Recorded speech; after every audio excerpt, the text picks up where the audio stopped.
अच्छा, अभी एक और न्यूज़ निकल के सामने आ रही है कि ये जो कपल मारा गया है बलूचिस्तान में गैरत के नाम पे, ये एक्चुअली मैरिड थे ही नहीं, इलीगल मैरिज जो है वो चल रही थी इन दोनों के दरमियान।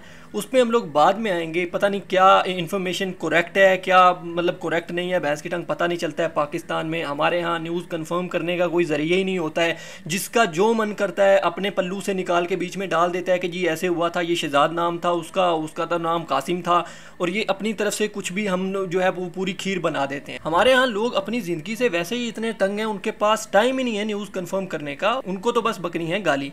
खैर, इस खास केस में मैं नहीं कह रहा हूँ, इस पे बात करते हैं, लेकिन उससे पहले थोड़ा सा कॉन्टेक्स्ट दे देता हूँ। जो लोग नमक की कान में रह रहे थे और उनको नहीं पता कि क्या हुआ है, बेसिकली एक कपल था बलूचिस्तान में और उसको मर्डर कर दिया गया उनकी फैमिली के द्वारा। ये जो आपको सामने वीडियो नज़र आ रही है, ये वो वीडियो है, और उसको उन लोगों ने मर्डर करने के बाद वीडियो को इंटरनेट पे खुद ही अपलोड किया।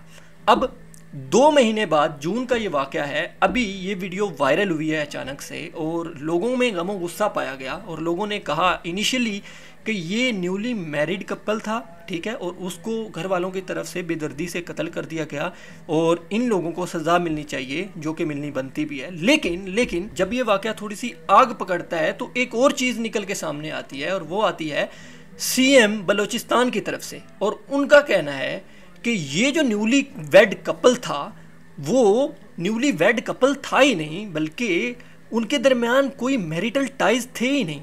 तो ये दोनों इलीगली एक दूसरे के साथ एक रिलेशनशिप में थे, और जो औरत है उसके भी बच्चे हैं और जो मर्द है उसके भी बच्चे हैं। तो ये अलग अलग लोगों से मैरिड हैं, और ये आपस में जो है वो एक ताल्लुकात कायम करने की कोशिश कर रहे थे। ये कहना है सीएम बलूचिस्तान का, ये मैं नहीं कह रहा हूँ, मैं कोई न्यूज़ रिपोर्टर नहीं हूँ कि दुबई से खबरें निकाल के ला रहा हूँ। ओके, अब बात ये नहीं है कि उन दोनों के दरमियान रिलेशनशिप था, कैसे था, क्या हुआ। बात ये है कि आप अपने कंट्री में लॉ को रिस्पेक्ट दिलवा ही नहीं पा रहे हो। जिसका जो मन करता है वो करे जा रहा है, और लॉ को इन्फोर्स करने की कोई कोशिश भी नहीं की जा रही है। मसला आता है यहाँ पे, जिसकी जो मर्जी है वो करे जा रहा है, किसी को मारे जा रहा है, कोई गला काटे जा रहा है, टांग काटे जा रहा है, दुकानें लेके जा रहा है, प्लॉट लेके जा रहा है। हमारे यहाँ कोई लॉ एंड ऑर्डर इन्फोर्स हो ही नहीं रहा। मसला असल आता है ये, अगर उनके दरमियान कोई इलीगल रिलेशनशिप था भी, अव्वल तो मुझे नहीं लगता कि ऐसी बात है, लेकिन अगर सीएम साहब बिल्कुल सही कह रहे हैं, बड़े आदमी हैं, उनकी बात मेरे से ज़्यादा वजन रखती है, 6 किलो की बात है उनकी, तो उनको सज़ा देने का हक किसका है? उनको सज़ा देने का हक है लॉ का, उनको सज़ा देने का हक है गवर्नमेंट का, आपका तो नहीं है मेरे भाई। तो आप किस खुशी में गोलियां बरसाए जा रहे हो? ये मामला है असल। उसके बाद अगर उन दोनों के दरमियान इलीगल रिलेशनशिप नहीं था और वो मैरिड थे, तो फिर तो और भी घटियापन है भाई ये। और ये वीडियो तो चलो वायरल हो गई है, ऑनर के नाम पे पिछले साल भी 400 से ज़्यादा कत्ल करे गए हैं। हम तो अकल ही हमारी छोटी है, तो काफ़ी लोग जो हैं वो सबूत देना, एविडेंस देना भी ज़रूरी नहीं समझते हैं। ब्लास्फेमी के केस में भी ऐसे ही करा जाता है, किसी को भी कोई उठ के गर्दन काट देता है और ब्लास्फेमी लगा दी जाती है। भाई सबूत तो दो यार, सबूत प्रोवाइड करो। मैं ये नहीं कह रहा हूँ कि ऐसा नहीं करना चाहिए, कोर्ट को सज़ा देनी चाहिए उनको, लेकिन आपके पास इनफ एविडेंस हो जो आप कोर्ट में लेके जाओ और कोर्ट फैसला करे। आप कौन होते हो कानून को अपने हाथ में कसने के? मुझे मसला है इस चीज से कि हर कोई ही यहाँ पे राजा बना बैठा है, हर कोई अपनी ऐसे अवाम प्रजा को इंसाफ दिलाने का हकदार समझता है। बात तो ये है। अब आते हैं जिरगा सिस्टम पे। अब जिरगा सिस्टम में भी अच्छे लोग भी हैं, बुरे लोग भी हैं, लेकिन जो बुरे लोग हैं उनकी खुद की बेटियां यूनिवर्सिटीज़ में पढ़ रही हैं, मौजें भी काट रही हैं और अपनी मर्जी से शादी भी करती हैं, लेकिन उनके जो पापा जान हैं वो जिरगा में बैठ के फैसले देते हैं कि भाई इनको तो मार दो, ये तो गंदे लोग हैं, इन दोनों ने क्या बदकारी कर दी है। तो ये चीज़ भी नहीं होनी चाहिए मेरे भाइयों। आपको लॉ को रिस्पेक्ट देनी चाहिए और लॉ कोर्ट ही फैसला करेगा। अब काफ़ी लोगों का ये भी कहना है कि ये सारा जो टॉक्सिक एनवायरनमेंट है ये जिरगे वालों ने ही फैलाया हुआ है, कोर्ट के अगर फैसले माने जाए तो सब कुछ ठीक हो जाएगा। लेकिन भाई यहाँ पे कोर्ट के बाहर और कोर्ट के बीच में अदालतों में कपल्स को गोलियां मार दी जाती हैं गैरत के नाम पे, तो वहां पे भाई आप क्या कैसे करोगे क्या? अब इस चीज़ का सलूशन क्या है? सलूशन ये है कि ये जो पंचायतें हैं या ये जो जिरगे वाले हैं, इनमें कुछ अच्छे लोग भी होंगे, उनके जाके पैर पड़ा जाए कि खुदा का वास्ता है मेरे भाइयों, इस पे आवाज़ उठाओ और अपने लोगों को रोको और उनको एजुकेट करो कि हमें लॉ की रिस्पेक्ट करनी चाहिए। हम कौन होते हैं? हम क्यों इस जंगल में शेर बन के बैठे हैं और बाकियों को बंदर समझ रहे हैं? हमें चाहिए कि हम लॉ एंड ऑर्डर को रिस्पेक्ट दें और वो जो फैसला करे उसी को माना जाए। ठीक है। उसके बाद अब एक और रीज़न ये दिया जाता है कि जो लॉ एंड ऑर्डर है वो इस्लाम के मुताबिक फैसले नहीं करता है, हम तो इस्लाम के मुताबिक करते हैं। तो मेरे भाई आपका इस्लाम भी कोई आपने अपना ही निकाला हुआ है। इस्लाम ने आपको कहा है कि आप अथॉरिटी जो है आपके ऊपर, जो गवर्नमेंट है, उसको रिस्पेक्ट करो, लेकिन आप अपना एक इस्लाम बना के बैठे हो। आपने कुछ 4-5 चीज़ें चुनी हैं और उनके साथ 2-4 और ऐसे बादाम ऐड करके तो आपने खुद का कुछ बनाया हुआ है और उसी को आप लॉ एंड ऑर्डर मान रहे हो और आपको लग रहा है कि आप इस्लाम की खिदमत कर रहे हो, जो कि दर हकीकत बिल्कुल गलत है। हमें लोगों को एजुकेट करने की ज़रूरत है कि असल में इस्लाम क्या कहता है। हमारे यहाँ जो बड़े लोग होते हैं हमारे, वही हमें इस्लाम अपना सिखाते हैं और नस्ल दर नस्ल वही चलता आ रहा है। हमने आज तक कभी खुद से कोशिश ही नहीं करी है कि एक्चुअल में इस्लाम है क्या, हम उसको स्टडी करें, हम कुरान पाक को खोल के एक बार पढ़ें तो सही कि जो मोहल्ले में मौलवी साहब बता रहे हैं क्या वो सही भी है, या जो अपनी तरफ से एक फकी डाले जा रहे हैं और साथ में भैंस की टांग नोट ऊपर आ रहे हैं कि ये लो मौलवी साहब क्या मसला बता दिया आपने। तो यहाँ पे तलाक हो जाती है, वो मौलवी साहब कहते हैं तलाक हुई नहीं है, आपने बस उस टाइम आपने भंग पी हुई थी, तो भंग में तो तलाक होती नहीं है, और वो दोनों अरसे तक जो है वो साथ रहते हैं। उसके बाद अब आते हैं हम एक चीटिंग पे। 2 चीज़ों पे बात करेंगे। एक तो लव मैरिज, जैसे इन लोगों का कहा जा रहा है, इनके 2 केसेस आ रहे हैं ना, यहाँ तो ये दोनों ने लव मैरिज करी है और यहाँ ये एक चीटिंग का केस था। मैं दोनों के बारे में थोड़ी सी बात करना चाहूँगा। सबसे पहले आते हैं लव मैरिज पे। अब 2 लोग जो अडल्ट हैं वो ये फैसला करते हैं कि वो एक दूसरे के साथ ज़िंदगी गुजारना चाहते हैं। भाई हम लोग कौन होते हैं बीच में अपनी नाक घुसेड़ने वाले? हम लोग कौन होते हैं उनको कहें कि नहीं भाई ऐसे नहीं करना चाहिए, आपको तो ये फूफो का बेटा है, यही बहुत शरीफ आदमी है, भले मानस है, इसके साथ आपको शादी करनी चाहिए। क्यों भाई?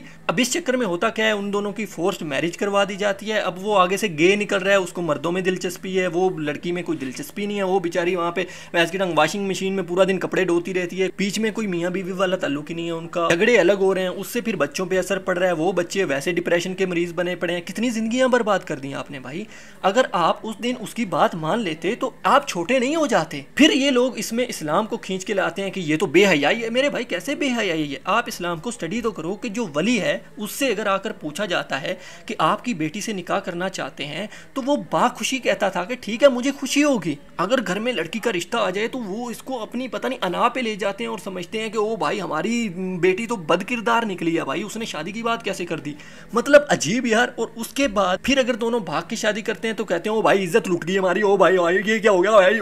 भाई आपने उसको खुद मैरिज करने ही नहीं दी है तो फिर वो यही करती। अगर उस दिन आप मान जाते और सुपर बिस्किट खिला देते लड़के वालों को तो क्या हो जाता भाई, आप मर नहीं जाते। अब तो आपको जमीन में घुस जाना चाहिए जो आपके साथ हो गया कि भाई मेरी गलती की वजह से ही मेरी इज्जत लुट गई। अगर आपको ज्यादा फर्क पड़ता है ऐसे आपकी इज्जत लुट जाती है तो। अब बातें हैं चीटिंग पे। अब चीटिंग में जब वो फोर्स्ड मैरिज कर दी जाती है तो ऑफकोर्स वो उस लड़के से प्यार नहीं करती है, फिर होती है चीटिंग और फिर से वही चीज रिपीट होती है कि भाई हमारी इज्जत लुट गई, इसको गोली मार दो। तो जड़ एक ही है कि बड़े लोग समझ ही नहीं पा रहे हैं कि ये इससे क्या क्या हो सकता है। भैंस की टांग, ये जो अभी हम चवल मारने जा रहे हैं इसके आगे से कॉन्सिक्वेंसेस क्या होंगे। और कुछ बेचारी वैसे ही सिसकती रहती हैं वहां पे घर में कि भाई अब बड़ों ने फैसला कर दिया है, मेरी जिंदगी बर्बाद कर दी, अब मुझे बर्बादी रहना है सारी उम्र। तो वो वैसे ही जीती जागती एक लाश बन जाती है। दूसरा, कभी कभार ये होता है कि जो हमारे मर्द हजरात हैं वो रात को वैसे ही दोस्तों के साथ रजब बट बनने का उनको शौक है, बीवी को टाइम ही नहीं दे पा रहे हैं। तो ऑफकोर्स भाई आप उसको टाइम ही नहीं दे रहे हो, आप उसको जो भी सिक्योरिटी चाहिए चाहे वो इमोशनली है या फाइनेंशियली है आप दे ही नहीं पा रहे हो। तो आप क्या एक्सपेक्ट करते हो भाई उससे? वो भी तो इंसान है, उसके भी एहसास हैं, उसके भी जज्बात हैं। अब मैं इसको जस्टिफाई नहीं कर रहा हूँ, मैं ये कह रहा हूँ कि ये हो क्यों रहा है, इसकी जड़ क्या है, इसको वहां से खींच के लाओ। और अगर आप ऐसा नहीं कर रहे हो तो बाद में सर पकड़ने की आपको जरूरत नहीं है क्योंकि आपकी वजह से वो हुआ है। आपने खुद को एज एन हस्बैंड इतना इनफ प्रूव ही नहीं किया। और ऐसा नहीं है कि ये सिर्फ औरतों के साथ ही ज्यादती होती है, मर्दों के साथ भी ऐसे मामलात होते हैं। मर्द भी खुदकुशी कर रहे हैं भाई। हमारे बारे में भी कोई बात करो, वहां पे मर्द भी मारा गया साथ में, उसको तो कोई बात ही नहीं कर रहा बेचारे के बारे में। मर्दों के साथ भी ऐसा जुल्म होता है, मर्दों को भी चपेटें पड़ती हैं, बस उन पे बात नहीं होती है, वो अलग बात है। तो एक काइंड ऑफ बैलेंस दोनों के दरमियान होना जरूरी है, जहाँ पे औरत को भी जो उसके राइट्स हैं वो दिए जाएं, मर्द को भी जो उसके राइट्स हैं वो दिए जाएं। तो जब भी आप एक को ऐसे ऊपर आसमान पे बिठाओगे वहाँ पे मसले आएंगे, वो क्रिएट होंगे। और कहीं ना कहीं ये जो सोशल मीडिया है और ये जो टिकटॉक है भैंस की टांग, ये सारा कुछ जो है वो लोगों के बीच में ऐसे इंजेक्शन लगा रही है कि भाई आप तो एक टॉक्सिक रिलेशनशिप में हो, ये देखो क्या होता है, मेरा तो पति मेरे लिए ट्रक पे फूल लेके आता है। तो यहाँ पे मसले वहाँ से भी क्रिएट होते हैं कि आपको लगता लगता है कि भाई ये तो महाराजा ही नहीं है, ये तो मुझे प्रिंसेस ट्रीटमेंट ही नहीं दे रहा है। भाई रियलिस्टिकली भी चीज़ों को सोचना चाहिए। मैरिज में मसले आते हैं, उनको आपको मिल के सॉर्ट करना चाहिए, अनलेस के वो आपको चपेड़े नहीं मार रहा है ब्रेकफास्ट पे। सबसे पहले तो आवाम को एजुकेट करने की ज़रूरत है। भैंस की टांग ये जो सड़क की साइड पे बोर्ड लगा होता है कि ये MNA साहब ने बनवाई है, इसके साथ साथ अगर ये भी बोर्ड लगा दिया जाए अवेयरनेस का कि भाई ऐसे करना गलत है, ऐसे सही नहीं है, या वैसे आप कैंपेन्स चलाओ, ये जो बड़े इन्फ्लुएंसर्स हैं इनकी हेल्प लो और लोगों को समझाने की कोशिश करो कि एक्चुअल में इस्लाम है क्या। अपने लॉ को मानना है और इदारे भी अगर थोड़ी और हिम्मत दिखाएं और लॉ को इन्फोर्स करने की कोशिश करें। जहाँ पे ऐसी चीज़ें आपको नज़र आ रही हैं कि यहाँ पे गंदे कीड़े मौजूद हैं, उनको निकाला जाए और वहाँ पे कोशिश करी जाए कि गवर्नमेंट के अंडर ही चीज़ें रहें। थर्डली, माँ बाप को ये समझने की ज़रूरत है कि आपकी बेटी का अगर रिश्ता आ गया तो इससे आपके कोई किसी ने सर नहीं काट दिया, और अगर आप ऐसा करेंगे तो नौबत ही नहीं आएगी कि आपको गैरत के नाम पे जो है वो पिस्टल में 6 गोलियां भरनी पड़े। और कुछ ऐसी सोसाइटीज़ जहाँ पे हमारे जो मर्द हज़रात मेरे भाई हैं वो औरत को एज एन ऑब्जेक्ट ट्रीट करते हैं और उसको कहते हैं भाई ये तो किचन में ही अच्छी लगती है। उनको भी समझने की ज़रूरत है कि भाई उसके भी कुछ राइट्स हैं, वो भी एक इंसान है, वो रोबोट नहीं है। अब उनकी नज़र में औरत अगर सिगरेट पी रही है तो वो तो करैक्टरलेस हो गई है, वो तो गंदी औरत हो रही है, लेकिन अगर आप पिए तो आप तो भैंस की टांग थॉमस शेल्बी बन जाते हो। तो फिर दोनों को एक ही बराबर तराजू में तोलो ना अगर आप, तो फिर आपको समझ आएगी कि अगर मैं बाहर जाके शराबकारी कर सकता हूँ, बदकारी कर सकता हूँ, मैं नाचने वालियों पे पैसे फेंक सकता हूँ, तो मतलब अगर मेरी बहन करेगी तो वो फिर कैसे गलत है। मैं ये नहीं कह रहा हूँ कि ये सही है, मैं ये कह रहा हूँ कि अगर आपको उसका गलत नजर आ रहा है, आपको अपना भी गलत नजर आना चाहिए। लेकिन नहीं भाई, हम जो मर्जी करें वो कैसे कर सकती है भाई। खुद सामने बैठ के व्हाट्सएप पे शाबाना के स्टेटस लगा रहे होते हैं, उसको रिप्लाई कर रहे होते हैं, लेकिन वही काम अगर बहन करेगी तो फिर मसला आ जाता है इज्जत पे। पहले खुद को ऐसा मर्द साबित करें कि आपके किरदार को देख के दूसरे लोग भी इंप्रेस हों। अगर आप ऐसे मर्द होंगे तो आपका पूरा घराना ही ऐसा होगा, वो आपसे इन्फ्लुएंस होगा। अगर आप बाप की सूरत में हैं, आप भाई की सूरत में हैं, तो आप ये चीज़ें अगर खुद पे लागू करेंगे तो आई होप कि चीज़ें और बेटर होंगी।